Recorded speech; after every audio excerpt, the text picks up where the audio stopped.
The cell was always cold, not just the walls, but the air, the floor, the silence. Even the lights were cold, dim and blue, never changing. She sat, curled in the corner, her thin arms wrapped around her knees, her silver skin dull and her long black hair hanging over her face. No one had touched her in years. Her name was Lyra. Once, she had been a proud star-born daughter of a noble house on the planet Selunix. But during the war, her kind had lost. The humans captured her, but instead of executing her, they locked her in this underground prison, hidden on a dead moon. Every day a machine slid a tray of food into the room. No voice, no eye contact, no comfort. Lyra had spoken at first, begging, crying, asking why, but no one ever answered. She stopped speaking. She stopped hoping. Over time, her skin grew pale. Her body became weaker, and her heart, once strong and wild, now beat softly, like a dying fire. She forgot the sound of laughter. She forgot what it felt like to be held. She forgot warmth. Then, one day everything changed. It started with a noise. A different noise. Not the usual hum of the machine or the hiss of the food tray. This was louder, shaking, distant explosions. The floor trembled. She looked up. Sirens blared. Red lights flashed for the first time in years, then dashed footsteps, not the slow, heavy steps of guards. These were fast, urgent, her breath caught. Cell door, the door she had stared at for so many years, unlocked with a loud hiss. It opened slowly, dust falling from its edges, and there he stood, a human, tall, wearing dark armor and a visor. He raised his weapon for a second, then froze when he saw her. Their eyes met. She blinked, her lips parting slightly. She didn't speak. She couldn't. Her throat was dry, unused for so long. The human lowered his weapon. He stepped inside carefully, looking around. His voice came through a speaker on his suit. Alive, female, non-hostile. More voices answered in his ear, but she couldn't understand them. She just stared at him, her hands shaking. Then, he did something no one had done in years. He knelt down. Slowly, carefully, he removed his glove and reached out. She flinched hard, crawling backward into the corner, her body trembling. But he didn't stop. His hands stayed open, gentle. "It's okay," he said softly, this time without the helmet speaker. His real voice, warm, human, reached her ears like a forgotten song. "I'm not here to hurt you." Tears filled her eyes. She didn't know why. The words, the kindness. They felt unreal. Still, she didn't move. She didn't speak. The human looked around the cell. His brows tightened. "How long have you been here?" She opened her mouth, but only a whisper came out. "I don't know." He looked at her closely. "You need help? Can you walk?" Lyra tried to stand, but her legs shook. She fell forward and he caught her. Her body stiffened from the touch. His arms were warm, warm. It hit her like lightning. She gasped, eyes wide, her skin tingled. Feeling that impossible, forgotten feeling was real again.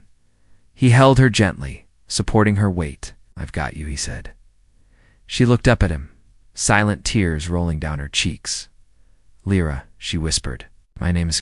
"Lyra," he nodded. "I'm Elias." Behind him, other soldiers shouted, "We have to move. Reinforcements are coming." Elias turned to them. "I'm bringing her," one voice responded. "She's an enemy. Leave her." Elias didn't listen. He lifted her up in his arms. She was light, too light. Years of cold and silence had drained her. "I won't leave." "Her," he said firmly. The others hesitated, then accepted.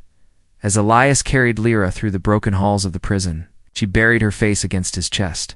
For the first time in so long, she felt the beat of another heart near hers. The fire inside her, nearly dead, flickered again. She didn't know where they were going. She didn't know if it would last. But for the first time in years, she didn't feel cold. Not anymore, asterisk. The cold left her skin slowly, like smoke rising after a fire. Lyra lay wrapped in a gray emergency blanket, sitting quietly on the floor of the human dropship. She had not spoken since they escaped the prison. Her silver fingers clutched the edge of the blanket, holding on like it was the only thing left. Keeping her from vanishing again, the others avoided her. Soldiers sat on the far side, whispering to each other, casting uneasy glances her way. One of them had even called her a ghost. Another said, "She's one of them. Why risk it?" They didn't know her name. They didn't care to ask, but Elias did. He knelt beside her again, this time without a helmet, without armor, just a soft hoodie and tired eyes. His face was bruised from the fight, yet his voice remained calm. "Kind, I brought you some water," he said, holding out a cup. She didn't reach for it. Instead, she stared at the floor, quiet, motionless. "Lyra," he said again, not like a soldier, not like a jailer, like someone remembering she was more than what they feared. "You're safe here, promise." Her eyes slowly lifted to meet his. "Why?" she whispered. "Why are you helping me?" Elias sat down next to her, because no one else did. That answer, simple and honest, sank deep into her heart. She didn't know what to say. Her voice had forgotten how to speak emotions. Her thoughts had forgotten how to trust them. He placed the cup in front of her and stood up. "If you get thirsty," he said gently, "it's there." He walked away, but not far. He sat nearby, within reach. It's not forcing anything, just present. That night, the dropship flew low through Earth's atmosphere. She saw it from the window, the blue oceans, the golden lights of cities, and the curve of a world that looked alive. Her home planet hadn't looked like that in a long time. She sipped the water when no one was watching. Hours passed. Then the ship landed on a human base. The ramp lowered. Elias stood by her side. "You ready?" he asked. She nodded slowly. But when she stood, the others stared. Some with suspicion, some with fear. A woman in uniform stepped forward. Her eyes were sharp, her lips tight. "She doesn't belong here." Another said her of war. Another said, "No," Elias answered. "She's a survivor." The officers began arguing, but Lyra didn't move. She just stood behind Elias, silent, watching the people argue about her like she wasn't real. Then Elias turned around and knelt beside her again. "Do you want to stay?" he asked. "I'll fight for you. Only if you want to be here." Lyra blinked. That question. No one had ever asked her that before, not since the war, not since her capture. Not even before then. Her own people had chosen for her. Ah! The humans had imprisoned her. The machines had fed her without care. This was the first real choice she'd been given in years. "Yes," she whispered. Elias stood and faced the officers. "She's staying." It wasn't a request. It was a decision. They gave her a small room in the lower levels of the human base. It was plain, a bed, a chair, a clean bathroom. But to Lyra, it felt like a palace. She touched the walls as if making sure they wouldn't vanish. Elias visited her every day. He brought her food. Not machine food, but real meals. Warm, fresh, and soft.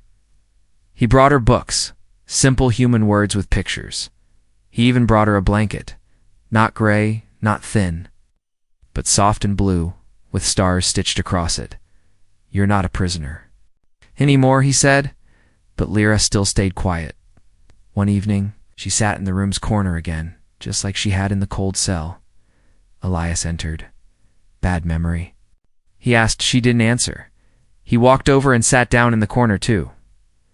"I'll wait here," he said, "as long as it takes." She looked at him, really looked. His eyes weren't angry. They weren't scared. They were patient. Warm, so slowly she shifted closer, inch by inch, until her shoulder brushed against his. She didn't flinch this time. He smiled, not too wide, just enough. "Welcome back," he whispered. For the first time in years, she allowed herself to lean into another being, not for survival, not for safety, but for the simple warmth of a connection. And in that moment, the cold truly began to fade. The human base was supposed to be safe, but nothing stayed safe for long in a galaxy built on old grudges. It started with a faint tremble. Lyra was sitting beside Elias in the base garden, a small indoor dome filled with artificial grass, glowing stones, and a real tree that humans had somehow made grow under metal skies. The leaves shimmered as she touched them for the first time, soft green, alive. Then came the alarm. Emergency lockdown. Base under siege. Soldiers ran in. Every direction. Lights flashed red. Explosions shook the walls. The air changed, thick, hot, and filled with fear. Lyra's body tensed. She froze where she stood, eyes wide, breath shallow. Her old prison memories hit her like a wave. The sirens, the flashing lights, the feeling of being trapped. Couldn't move, but Elias grabbed her hand. Lyra, look at me. She turned. His voice, his face, his grip, they pulled her back to the present. We have to move now. She nodded. No more cages, no more waiting. Not again. They ran through the halls as the base crumbled around them. The enemy wasn't from Earth. Rogue faction of her own kind, the Salunix Raiders, had found out she was alive. And they weren't here to rescue her. They were here to erase her. She was a traitor. One of them had broadcasted in a message. She survived capture. That makes her weak. Lyra heard the words echo across the base's speakers. It stung. Deeper than bullets. Her own people wanted her dead. But Elias didn't let go of her hand. He pulled her into a narrow access tunnel as an explosion tore through the main hallway behind them. Metal crashed. Smoke filled the air. Stay behind me, he said, raising his weapon. No, she answered, her voice low, steady. Ow. Her hands trembled as she reached into her coat and activated a small energy field she had secretly, rebuilt from old prison scraps. The light around her shimmered. A forgotten power hummed beneath her skin. Together, they moved. Room by room, blast by blast. Soldiers were falling. The base's defenses were collapsing. But Elias and Lyra pushed forward, dodging fire, shielding injured officers, guiding others to safety. Once Elias was thrown against a wall by a pulse blast, Lyra didn't hesitate. She ran to him, grabbed his arm, pulled him behind cover. Her force shield took 3 more hits before it finally shattered, but she never let go of him. You saved me again, Elias said with a pained smile. She touched his face gently. We save each other. They reached the last corridor leading to the landing bay, but a massive blast sealed the main exit. Flames roared across the metal walls. Heat pushed back like a living wall. Behind them, more soldiers were trapped. Injured, scared, Lyra stood still, her silver skin glowing faintly from the firelight. She stared at the sealed door, then turned to Elias. There's another way, she said. He blinked. How do you know? Remember the prison maps. Same design. There's a vent shaft above, small, but it connects to the bay. Elias looked up. It's barely wide enough. For me, it is, she said. I'll open it from the other side. Before he could argue, she was already climbing. Inside the narrow vent, the heat was unbearable. Sharp metal edges cut her hands. Smoke burned her lungs, but she didn't stop. Every movement was pain.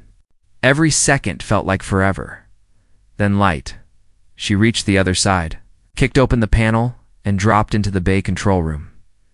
Her fingers flew over the controls. The door opened. Soldiers rushed out. Elias came through last, limping. Wounded but alive, he saw her across the bay and smiled. You did it, he called. She ran to him, and this time, she was the one who caught him before he fell, as the last ship prepared to launch. The base behind them collapsed into flames. The sky above was filled with smoke and burning wreckage. Inside the ship, Elias leaned against the wall, breathing hard. Lyra sat beside him. She didn't speak. She just took his hand in both of hers, soft, firm, certain. She had escaped a prison once before, but this escape, this was different. She wasn't running from something this time. She was running toward something. Someone. Elias looked at her, and leaned his head gently against hers. Outside, the fire still raged, but inside, in the quiet corner of the ship where their hands were joined, warmth had already won. The ship floated above a quiet Earth city, hidden beneath the clouds. It had been hours since the escape. The wreckage of the human base was far behind them now, just a memory of fire and sirens. Inside the medical bay, Lyra sat on a padded table. Her arms were bandaged, her knees were bruised. But she didn't feel the pain, because she was watching. Elias, he stood by the kitchen unit at the far end of the ship's hallway, fiddling with something, pouring, stirring, tasting. A warm smell filled the air. Not cold food rations, not nutrient bars, something real. She tilted her head. "You're cooking?" Turned and grinned. "Yeah, I figured after everything, you deserve more than packaged mush. This is a human comfort meal. I call it soup that saves the soul." She blinked. "Soup saves?" "Kind of," he said, walking over with a steaming bowl. "It's not magic. But when you're cold, tired, and broken, it helps." Lyra stared into the bowl. Golden broth, small green herbs, soft floating pieces of vegetables, smelled like warmth. Her fingers hesitated. Elias noticed. "It's okay," he said softly. "You can eat." She nodded and took the spoon, slow, careful. The first sip touched her lips, and her eyes widened. It wasn't just warm. It wasn't just food. It felt like memory, a distant one. Her mother's hands offering her a bowl long ago, before the war, before the prison, before the silence. She closed her eyes and took another spoonful. Elias sat across from her, quietly watching. "You don't talk much," he said gently. "I forgot how," she replied without looking up. He didn't rush her. After a few minutes she asked, "Why are you kind?" Elias raised an eyebrow. "That's not a question I get a lot." "I want to understand. You are a soldier, human. You should see me as your enemy." He leaned forward. "Yeah. When I found you in that cell, you weren't an enemy. You were someone hurting. I've seen soldiers, Lyra. Real enemies. They don't cry when someone offers them water." She paused. "Would your people agree?" "Some no, some maybe, but I don't care what they see." "I saw you."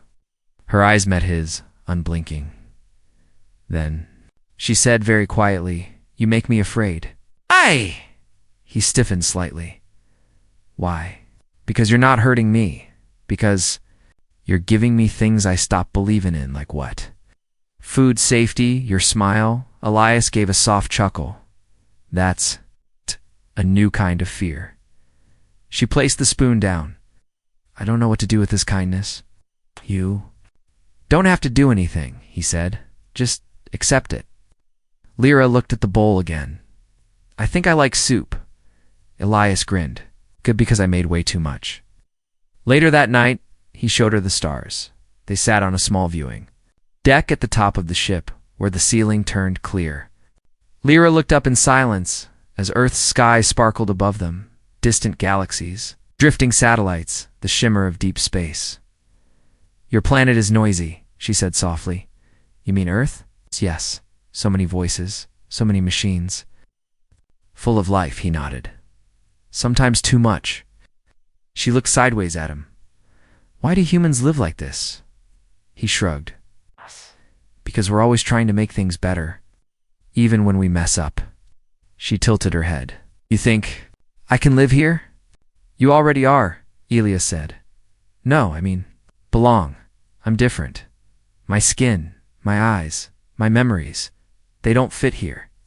"Maybe not yet," he replied. "But the table is big. There's space for one more." She fell quiet. Then, after a long pause, she whispered, "You didn't just save me from the prison. You saved me from being forgotten." Elias looked into her eyes. "You were never meant to be forgotten." Before they parted for the night, he handed her a small item, a paper star, folded carefully, neat and simple. "What is this?" "Something my sister taught me," he said. "A wish star." Lyra held it gently between her fingers. "And what do I do? You make a wish before you sleep?" She blinked. "I don't know what to wish for." "That's okay," Elias said. "Your heart already knows." He smiled and left her with the star. Lyra curled up in her cot, under a soft blue blanket. She looked out the window at the stars above. She held the little paper star close to her chest and whispered one word: warmth. The city air was thick with noise, voices, engines, wind, the soft buzz of neon signs that blinked in every color Lyra didn't know how to name. Humans moved like rivers, fast and loud, filling every street and skyway. To them, this was normal too. Lyra, it was chaos. She stood beside Elias on a sky bridge, overlooking New Phoenix, one of Earth's largest megacities. Her hood was up, her hands deep in her coat pockets, and her breath fogged in the evening air. Elias looked at her with quiet concern. "We can go back if it's too much." Lyra shook her head. "No, I need this. I need to learn." A deep breath, sharp, shaky, then forced her feet to move. Each step felt like walking on a new planet. The first test came in the marketplace, humans of all colors and shapes. Brushed past her without a second glance. Some laughed, some shouted. Children ran between food stalls. Vendors called out prices. Everything smelled sharp and strange, sweet bread, engine oil, fried meat. A teenage girl bumped into Lyra and stared up at her strange silver eyes and glowing blue pupils. The girl paused, then offered a smile. Cool eyes. Lyra blinked, stunned. She had expected fear, or hatred, or worse. Nothing. But the girl just turned and ran back to her friends. Elias leaned closer. "Not everyone here sees aliens as threats." Lyra's voice was quiet. She didn't flinch. "Nope," he said with a smile. "Progress." They sat at a small outdoor cafe. Lyra's hands trembled around a cup of tea, steam rising into the air between them. Elias watched her carefully but said nothing. "I feel invisible and exposed at the same time," she said softly. He nodded. "That's how I felt when I went to Salunix during the war." Her head snapped up. "You were there?" "Briefly," he said. "Saw the ruins, saw the scared faces." She stared into her cup. "You were lucky you didn't see the camps." Elias said nothing. His silence wasn't cold. It was respectful. Listening. Letting her speak if she chose. "I was 12 when they took me," she said, voice low. "They put a chip in my neck. Called me Unit 47. I didn't have a name again until you." He leaned forward. "You always had a name, Lyra. I just reminded you." Her throat tightened. The tea suddenly tasted like memory again. She looked up. "Do you think I'm broken?" Elias replied without hesitation. "No, I think you're healing." Later that day he brought her to a quiet place, a floating sanctuary that hovered above the clouds, where Earth's atmosphere turned pale and stars began to blink through. The floor was glass. The walls were open to the sky. No crowds, just wind, clouds, and silence. She stood in the center, arms wide, letting the wind touch her skin. "I feel small here," she said. Elias smiled. "Good. That's how you know you're alive." She turned. "What if I can never be like them?" "You're not meant to be like them," he said. "We're meant to be you." For the first time, Lyra let herself breathe, slow and deep. The air wasn't from a vent. It wasn't cold or recycled. It was fresh, alive, full of sun and sky and things that had nothing to do with war. She felt it reach her chest, not just her lungs, but something deeper, hope that night. Back on the ship, she found a folded piece of paper waiting outside her door. Another star. Another wish. She picked it up and stepped inside, but she didn't close the door. Instead, she walked down the hall to Elias's room and knocked gently. He opened it, surprised. "Hey, I made a decision," she said. He stood still, waiting. "I want to stay," she whispered. "Here, on Earth, with people." "With you." Elias stepped aside, letting her in. "Then we'll make this your home, together." She sat beside him, holding the paper star tightly. "I still don't know what to wish for," she said. Elias leaned his head gently against hers, then wished for time. Lyra closed her eyes and listened to the soft hum of the ship, the quiet rhythm of two hearts learning to trust. And for the first time, she didn't feel like an outsider learning to live. She felt like someone learning to belong. Asterisk rain whispered down from a silver sky as Lyra stood before the orbital port's exit gate. Behind her Earth, ahead the path back to her own world, Salunix, where a new council claimed to offer peace, healing, and full pardon for all war survivors. They had sent a ship for her, clean, sterile, perfect, the emblem of her people. Carved in gold on its hull, a soft voice had promised her everything she had lost, her rank, her name, even a palace. She could go home, but why then did it feel like goodbye? Her fingers tightened around a small object in her hand, a folded paper star. Elias had made it the night before. For the journey, he said, no matter which way you go. She hadn't opened it yet. Footsteps approached. She didn't turn. She knew that rhythm. Elias? He stopped beside her. His jacket damp from the rain, eyes calm but unreadable. They're almost ready to launch, he said. Lyra nodded. Silence. Stretched between them, not heavy, not cold, just full of things left unsaid. You don't have to decide now, he added. Yes, I do, she replied. They gave me exactly 1 day, 1 chance. Elias glanced at the Salunix ship through the glass. That's a sleek shuttle. Looks like it belongs to someone important. I used to be important, she said. Maybe he shrugged, but I think you became real after you stopped being that. Lyra finally turned to look at him. Do you think I should go? He hesitated. I think you should do what feels right, not what feels expected. That's what scares me, she whispered. Because what feels right isn't that ship. Earlier that morning, she had walked the streets of New Phoenix one last time. She had gone alone, without guards, without a hood. People stared. Not all kindly, but no one attacked. A child had pointed at her eyes and smiled. In a cafe, a woman had offered her a seat. Didn't speak the same language, but they shared a meal. No questions. No fear. And for a moment, Lyra felt something she couldn't name. Not safety, not peace. Something softer. Something like beginning again. Back at the base, officers had warned her. This planet will never fully accept you, they said. Your place is with your own kind. But what if her own kind had already let her die in a cell? Ow! What if her own kind saw her as a symbol of shame, not a person? What if her true family wasn't blood or species or war, but someone who stayed when she had nothing? She looked at Elias now, the man who once offered her water with trembling hands and eyes full of patience. I opened the star, she said. He raised an eyebrow, and it said, Home isn't a place, it's the one who stays. Elias gave a small smile, the kind that held too much emotion to be wide. I wasn't sure if that was too cheesy. It is, she nodded. They both laughed, and then the gate buzzed. Final boarding, a gentle voice over the speaker announced, Salunix shuttle launching in 5 minutes. Lyra looked down the walkway. It was smooth, clean, welcoming.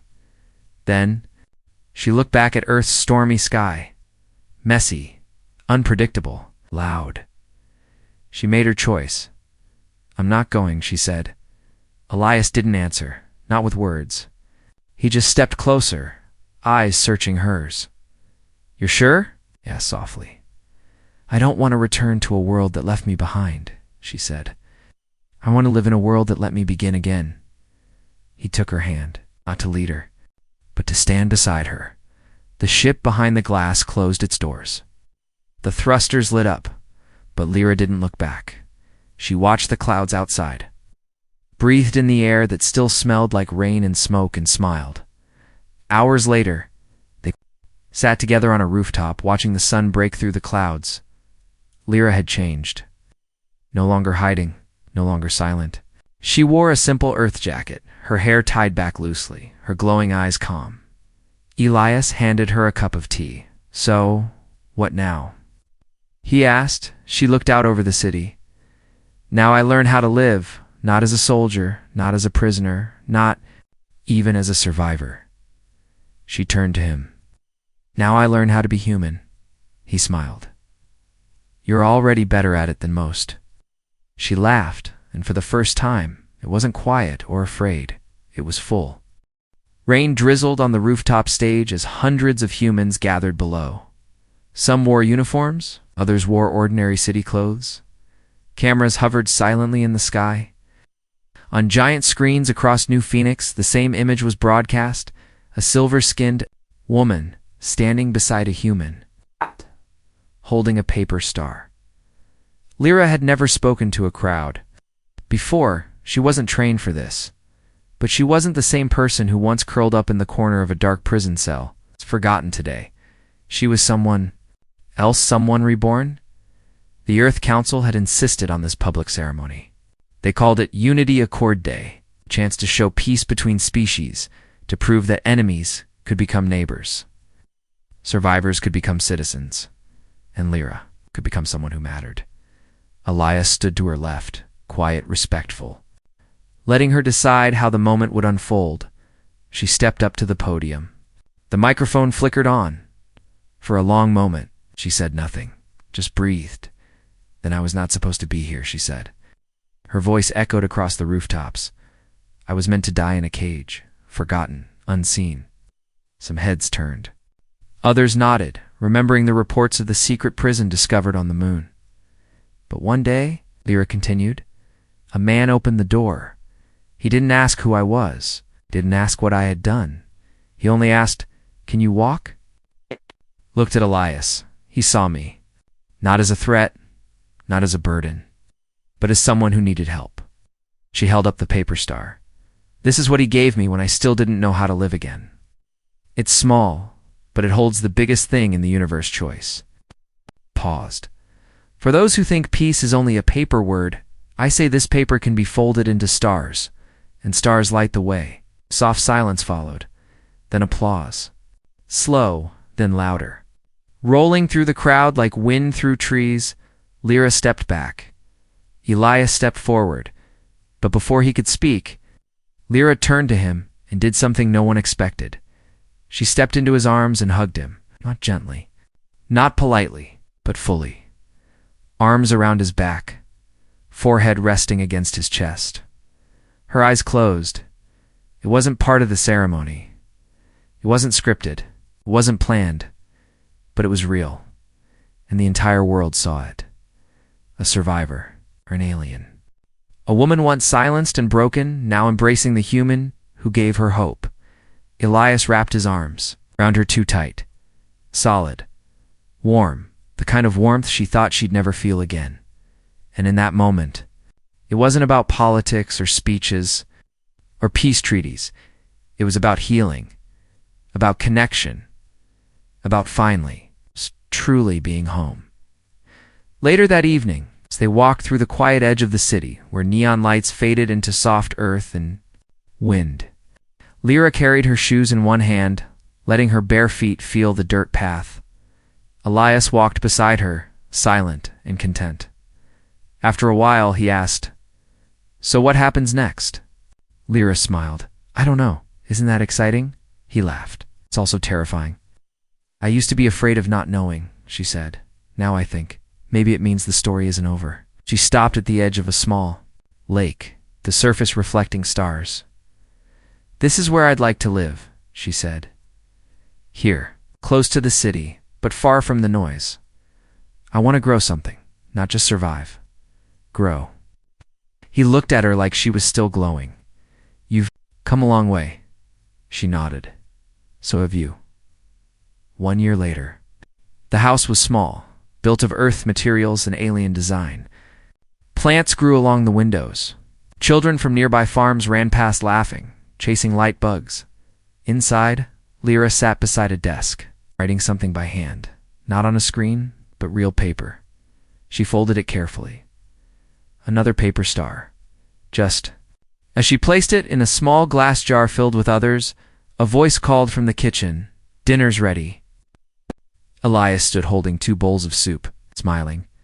She walked toward him, no longer afraid, no longer cold. She wrapped her arms around him again, like that day on the stage.